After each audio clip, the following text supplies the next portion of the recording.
Hey, Shalawam, Yahawashi, Yahawashi, Thumb. I want to give all praises to the Most High, Yahawah, Bahashim, Yahawashi, Bahashim, Rakakwadash. I want to give double honors to the apostles and the elders of Great Millstone. I want to say Shalawam to all the brothers and, of course, the few sisters who are pursuing this truth in sincerity. All right, may the blessing of election be upon your house. I'm going to start this clip and another one. Then we'll get into some precepts and into the lesson. It won't be too long. Abba, Rataza. It's edifying. Want me to blow your mind? There will be 5 trillionaires within a decade. Want to know what $1 trillion can buy? You could buy every single NFL team, every single NBA team, every single MLB team, every single NHL team 3 times. What? And have enough money left over to buy GM, Ford, KFC, Pizza Hut, and Taco Bell, and you'd still have $10 billion left over. Oh, wow. My God. You think they can't buy a president? Right. You think that kind of money can't buy you influence? Right. My God. Yeah. One human being would have that much money. Dig on that, huh? How about that? Oh.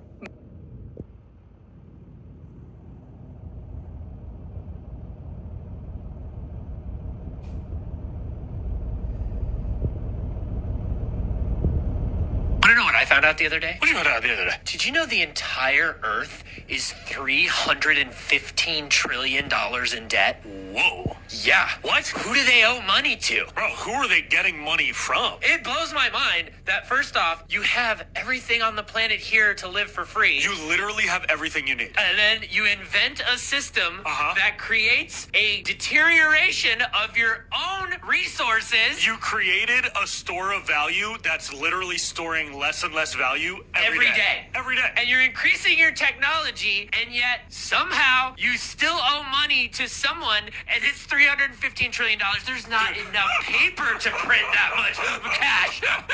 What are they doing? Dude, Earth is like the worst meme coin. It's the worst. It got rugged.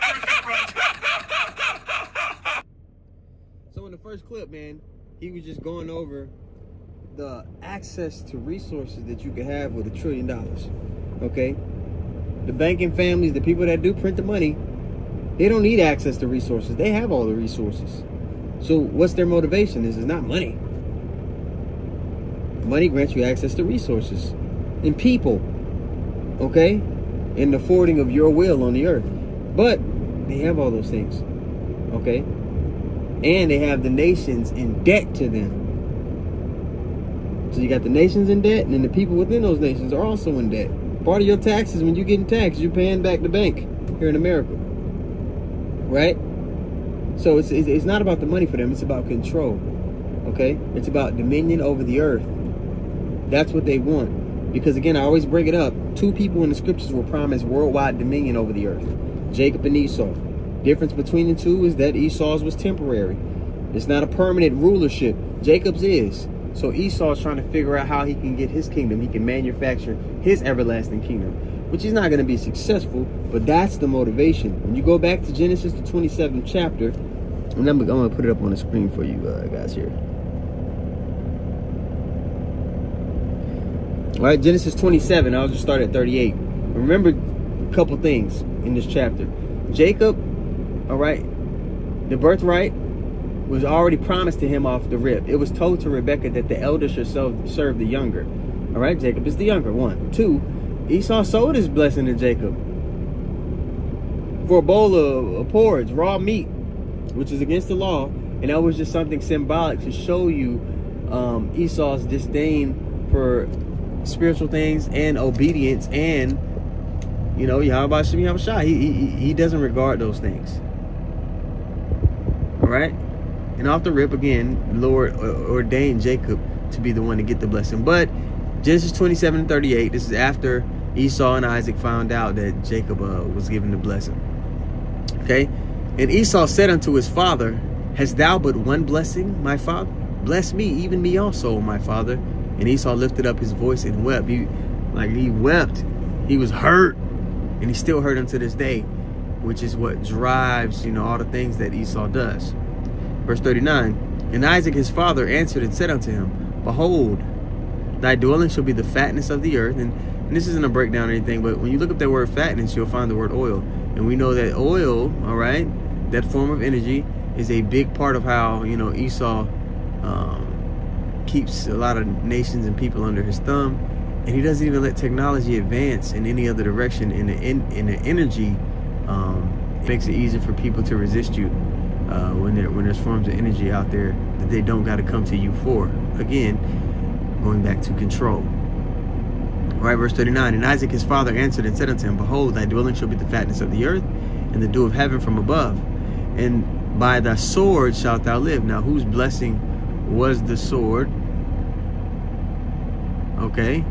When we talk about whose blessing was the sword, we're talking about Esau Edom. So part of the way you can identify who Esau Edom is they're going to be ruling before the Lord returns, one, and they're going to be doing it by force of the sword in a way much more dominant than any of the other kingdoms.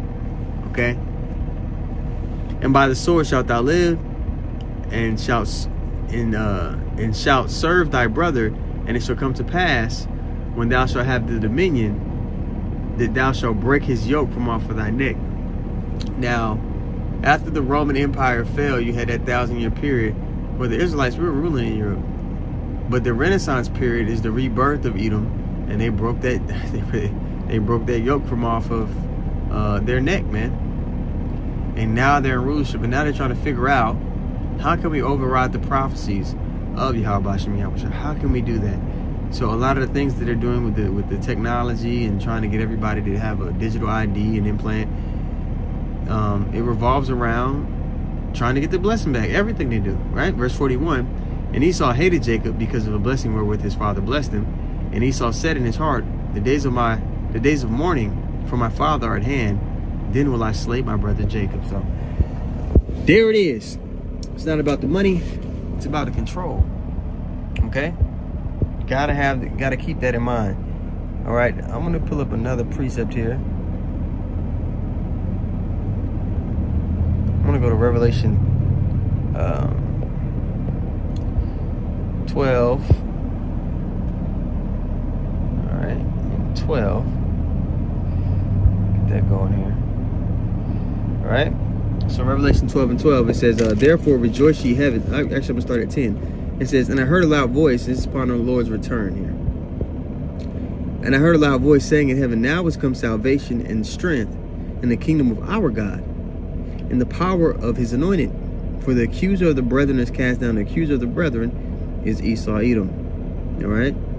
Which accused them before our God day and night. They set up the infrastructure for us to go off and sin.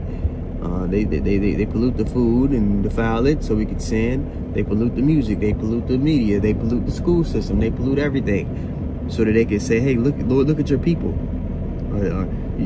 Are these the people that you want to rule?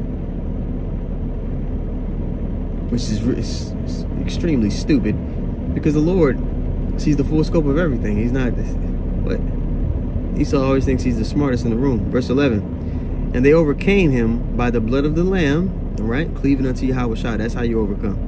And by the word of their testimony, the full truth, which is going to come with cleaving unto Yahawashi. You don't get access to the full truth without the acknowledgement of him and walking towards him. He's the bridge. And by the word of their testimony, and they loved not their lives unto death, meaning they were willing to give up any attachments to this society. Esau has given the whole world a gift. All right? Scriptures say a gift destroyeth the heart. People cleave unto these things that Esau has set up, and they think they need them. When really these things are curses. All right? These possessions that people think they have, which they don't own shit. These possessions have possessed them. All right? But the elect, they're not going to be possessed by their possessions or the gifts that Esau seemingly has given them. Verse 12. Therefore rejoice ye heavens. Okay? And the scriptures also talk about the kingdom of heaven suffereth violence. Okay, how does the kingdom of heaven suffer? It's talking about the people who are promised the kingdom. And it's talking about the family of the heavens. Okay? So here, same thing. Therefore rejoice ye heavens, and ye that dwell in them. Woe to the inhabitants of the earth and of the sea, for the devil is come down unto you, having great wrath, because he knoweth he hath but a short time. So that this devil's trying to overturn his destiny, which he cannot do. All right? He can't do it. Let's see here. I'm pull up Ephesians. Let's see. Pull up Ephesians, make it full screen, and let's read this. I also want to get this same verse. I want to get the same verse in the Geneva Bible. We'll read it here for us since I already got it on the screen. Ephesians 6:12, 6 and 11. We'll start that. It says, "Put on the whole armor of God, that ye may be able to stand against the wiles of the devil, his plots and ploys and plans and his schemes. We're able to see through it because we understand the Lord's plans, and we understand what he's commanded us to do. And chiefly, we know prophecy. We know what this devil's going to do before he does it, and the intentions behind it, which is what we're going to in this lesson, the control. He wants to overturn what was already written to happen to him. He's going into captivity, okay, upon the return of the Lord. Verse 12, "For we wrestle not against flesh and blood, but against principalities, against powers, against the rulers of darkness, of the darkness of this world, against spiritual wickedness in high places." Now, when you go to 2 Thessalonians 2 and verse 7 through 9, it tells you that there's a people upon the earth who their coming is after the working of Satan. I mean, they forward satanic energy on the earth. Who might that be? Okay, chiefly it's going to be the small hats, but the whole family of Edom. Okay, chiefly the small hats, which will be the tribe of Amalek, the real Amalek. They accuse the Palestinians, Bin Netanyahu accused the Palestinians of being Amalek, which is not true. They're Amalek. Okay, now I want to read this same verse, but we're going to get it in the Geneva Bible. Okay, Ephesians 6 and 12. All right, in the Geneva it says, "For we wrestle not against flesh and blood, but against principalities, against powers, and against the worldly governors." The banking families, the people that are in control of these corporations that finance every other corporate, like BlackRock, Vanguard, and those are front companies to do the bidding of the elites. Okay, and the princes of darkness of this world, against spiritual wickedness which are in the high places. So that's who our fight is against, man. The elect of the nation of Edom is going head to head with the elect of the nation of Israel. And who's fighting on the elect of the nation of Israel's side? Yahawashi, which cannot lose. Who cannot lose, right? So yeah, it's not about the money. Money grants you access to resources, people, forwarding your influence. They have all that already. They're trying to take over the souls of men. Control. So Abba, Rataza, the lesson was edifying. I want to give all praises once more to Yahawashi, Yahawashi, Bahashin, Hakwadash. I want to give double honor to the apostles and the elders, a great millstone. Shalawam to all the brothers. Of course, the few sisters pursuing this truth and sincerity. May the blessing of election be upon your house. Shalawam.